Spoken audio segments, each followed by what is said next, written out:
Hey CFMA, this is Julie Pace with PSGM Law, an attorney, represents construction companies. So what do I get a question about that really can cost you a lot of money if you pay attention is wage and hour audits when Department of Labor comes knocking and they capture a lot of money from you if you're not doing it right. So what are the things that a construction company should audit and pay attention to? First and foremost, accurate time cards. That means 100% accurate. That means no mistakes. That means don't just put 8 hours a day. It has to be the exact time you start, the exact time you end. And if your company is not going to pay for lunch and you want that not unpaid lunch, you have to put time in, time out. So you can't have a foreman or someone just writing 8 hours, 8 hours, 8 hours, 1 hour for lunch, or someone in your office in payroll going, well, they're supposed to take a lunch. Let me just deduct a half hour automatically. All violations. So first step, 100% accurate time cards. Number two, maybe you can use a mobile tracking service for time cards. How do they sign their time cards? Are you using a phone? Are you using other programs for that? Make sure you have good audit trails about any changes to that person's time card, that you have a way to sign or identify it's them. So sometimes you'll use a PIN to sign on a phone.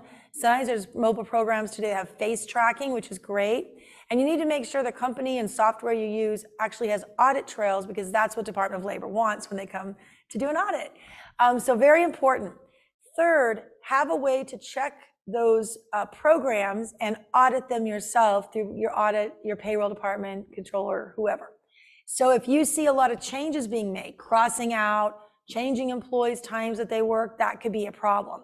So you should be watching for people so that everyone is paid when they're working. And what does that mean? Well, if they come to the yard at your company and get in cars together and go out to a job site, are they paid from the minute they come to the yard all the way to the job site? And if the foreman says, oh, no, I don't want them working until they start at the job site, so when they come to the yard and just get in the car with me, it's just carpooling. We don't want to have to pay that. You've got to be careful about that. It's a gray area, because what happens? If you pull up at a gas station, you fill up with ice for the cooler for water, you get gas and the guys are helping you, or you talk about the first job, they're working. You got to pay them. So be careful for these gray areas about wage and hour issues for time cards. It's really, really important. Second area, a lot of people in construction want to use what's called piece rate. So the regular rule is if you have an hourly worker, you pay for 40 hours a week in the 7-day work week, not 2 weeks, 7-day work week. And when it's over 40, you have to pay time and a half. Some companies are using piece rate, and piece rate is you're guaranteeing a certain amount of money for the work that's done. Linear foot, squares on a roof, whatever it is.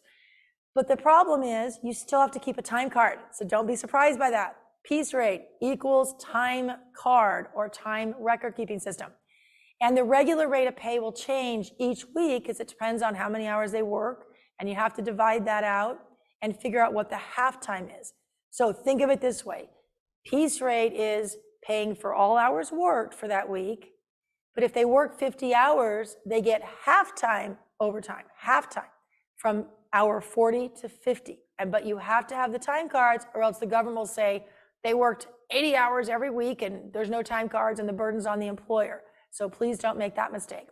Last couple quick things on wage and hour, and there's some PowerPoints to help you with your audit. Salaried, exempt, and non-exempt employees, make sure that you know the difference.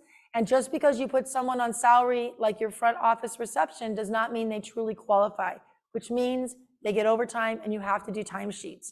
So lots of things to do with wage and hour audits. Please, please manage your risks and do your audits. Don't ignore it. Hope this has been helpful. Thanks and have a great day.